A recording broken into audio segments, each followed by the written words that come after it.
Okay, now let's talk about the distributive property with division. Now, I have in the top circle a bit of a challenging problem, but if I break this down into numbers that are easier to work with, it's not so tough. So I know that 48 can be broken down into 30 and 18. Now, I chose 30 and 18 because I know my 6 facts, and I know that 30 divided by 6 is 5. Whoop, I should have made my numbers bigger, or my circles bigger.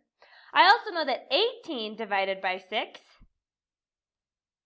is 3. That's why I chose 18 and 30, because I know that dividing those by 6 will give me a whole number. Now, 30 divided by 6 gives me 5. 18 divided by 6 gives me 3, but I'm not done. I still need an answer. So what I'm going to do is I'm going to take my 5 and my 3, and I'm going to add them together.